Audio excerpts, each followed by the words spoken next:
Hello viewers. In this chapter, we are going to discuss the concepts of force and Newton's laws of motion.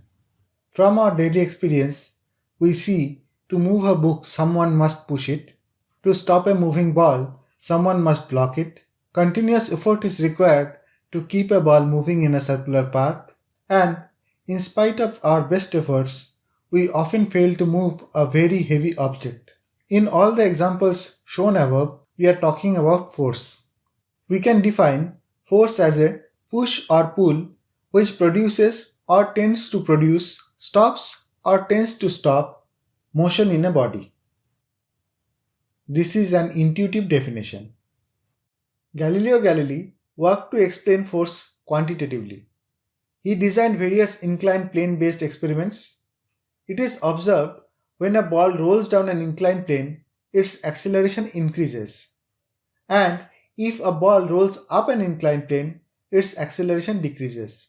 So, if the plane is perfectly horizontal, then the ball rolling over it must move with uniform velocity with zero acceleration.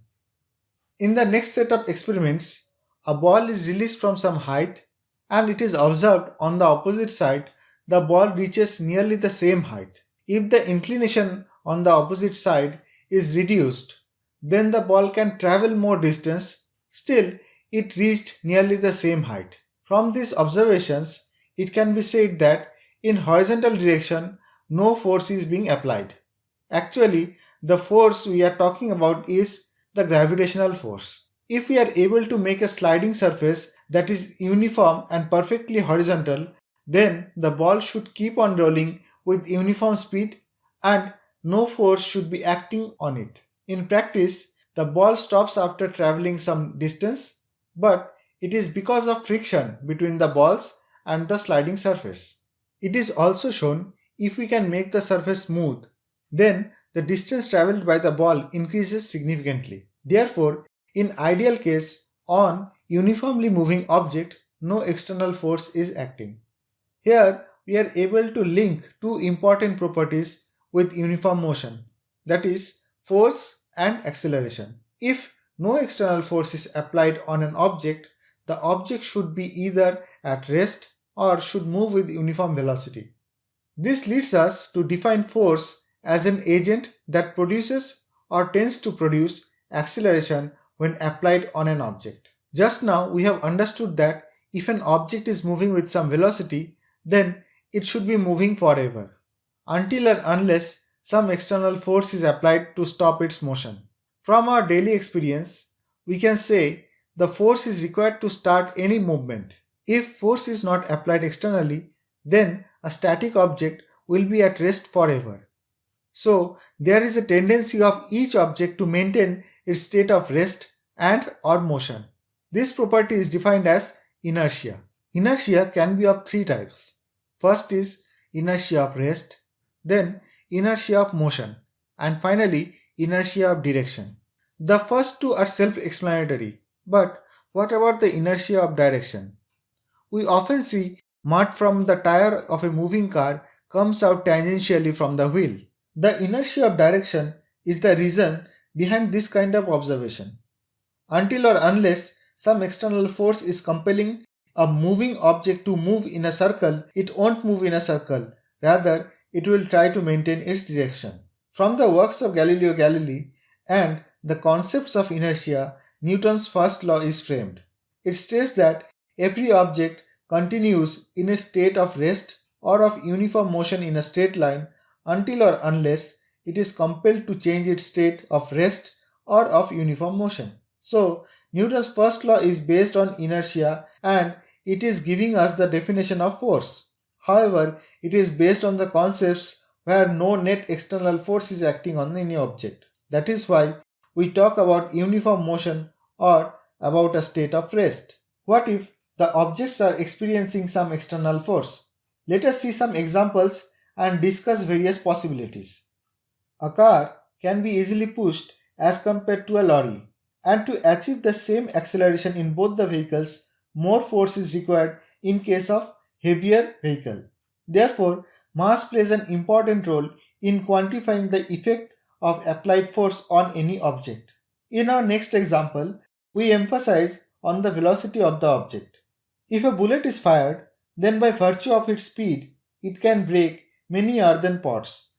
But if a similar bullet is thrown by some person, he may or may not be able to break all the pots in a single throw. Hence, the velocity along with the mass of any object is very important for quantifying the motion of any object. The combination of these two physical quantities is nothing but linear momentum.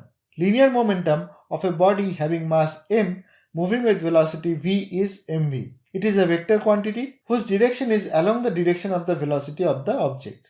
From the above expression, it can be said that momentum and velocity are having proportional relation when the mass of the object remains constant.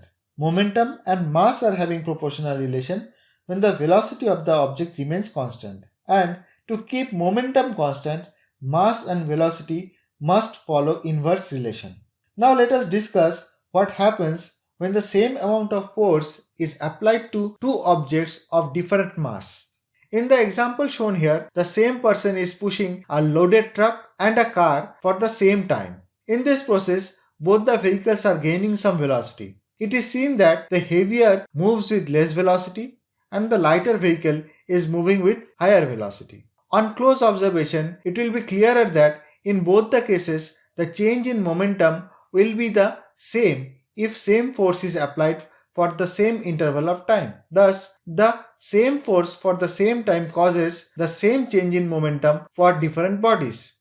In the next example, a stone is rotated with uniform speed in a horizontal plane by means of a string. The magnitude of momentum is fixed, but its direction changes. A force is needed to cause this change in the momentum vector. Experience suggests that our hand needs to exert a greater force if the stone is rotated at greater speed or in a circle of smaller radius or both.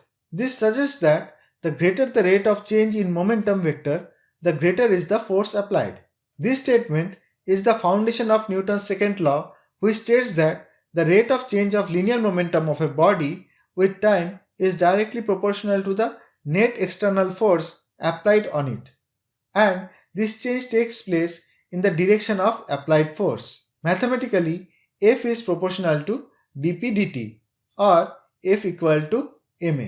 Newton's second law clarifies if the net external force is 0, then the acceleration of the object is 0, which is obviously consistent with the first law. The second law of motion is a vector law. It can be resolved into components. The second law of motion is applicable to a single point particle. Acceleration here and now is determined by the force here and now, not by any history of the motion of the particle. We often encounter examples where a large force acts for a very short duration. Like a ball is hit by a bat. Bat exerts force on the ball for a very short interval of time. Like two billiards balls hitting each other. Here, one ball exerts a force on the other ball for a very short interval of time. This kind of force is termed as impulsive force. We cannot measure impulsive force directly because of its short span of time. However, the product of force and time, which is the change in momentum of the body, remains a measurable quantity. This product is called impulse. The mathematical form of impulse can be obtained using Newton's second law, where we consider instead of a sharp force an equivalent average force causing the change in momentum.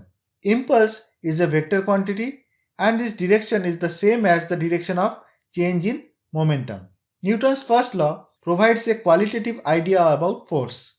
Newton's second law provides a quantitative idea of net external force. But what is the origin of this net external force? The origin of net external force lays the foundation of Newton's third law. In Newtonian mechanics, the external force of a body always arises from another body. Force never occurs singly in nature. Let us take the example of a person jumping out of a boat. As soon as the person jumps from the boat gets a recoil velocity. The forces are equal in magnitude and are in opposite direction. Newton's third law states that to every action there is always an equal and opposite reaction. Mathematically, it can be expressed by the following equation. where if AB is the force object A is exerting on object B and if BA is the force object B is exerting on object A. We can also feel this when two similar marbles undergo a head-on collision. They just apply force on each other in the opposite direction, which changes their direction of motion. It is often said that Newton's second law is the real law of motion because both the first and third law can be expressed starting from Newton's second law itself. We know F equal to ma. If F becomes 0, then acceleration becomes 0, which is the summary of first law. Mathematically, third law can be expressed in the following way, and the illustration shows the significance of symbols used here. As per second law, change in momentum is force times time. So, the change in momentum in both A and B can be expressed as follows. And the total change in momentum is nothing but the sum of these individual changes in momentum.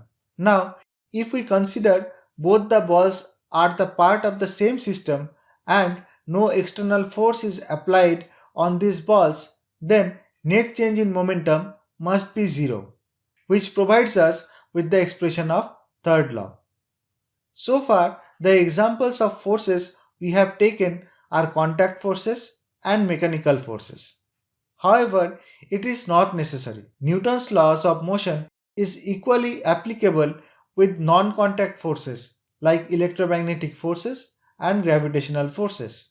To summarize, in this chapter, we have presented a brief introduction to force and discussed Newton's laws of motion.